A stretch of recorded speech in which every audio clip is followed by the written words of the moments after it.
Now, for decades, Canada has been a magnet for immigrants, but recently fewer permanent residents are applying for Canadian citizenship, and some have even begun to leave the country.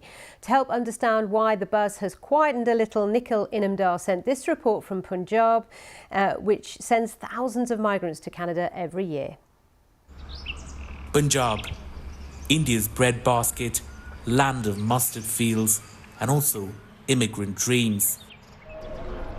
Millions have left these villages over decades. In Canada, the Punjabis are amongst the largest diaspora, but some are now returning home. Balkar's family mortgaged land to send him to university in Toronto. Citizenship was his ultimate goal. But after just 1 year, he's come back and started an embroidery business. From rent to groceries, everything became more expensive. I had to work 40-50 hours every week to survive. The high inflation is making many students leave their studies in Canada. The lure of the Canadian dream is fading a little, and that's palpable on this street in the town of Bhatinda, where every day thousands of young people come and meet immigration agents and make plans to leave the country.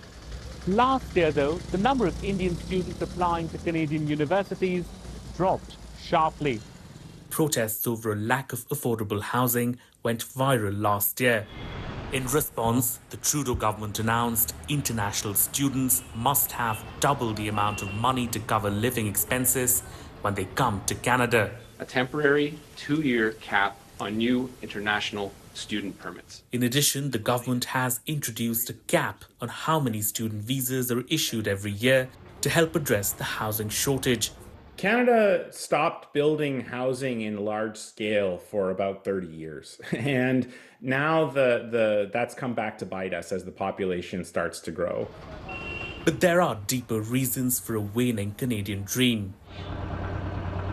For some like Karan, who've achieved career and financial success, it was the allure of a comfortable rural life that inspired his return to India after 15 years.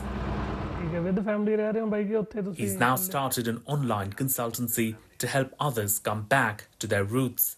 I started this Back to Motherland Punjab page almost 1.5 months ago. I get 2-3 calls every day, and most of the calls are from Canada.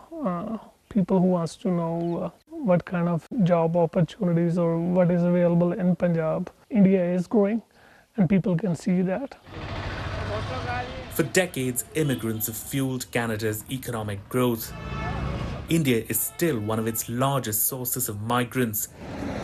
While the numbers of those leaving Canada are still small, they do paint a more complex picture of the opportunities abroad and those at home.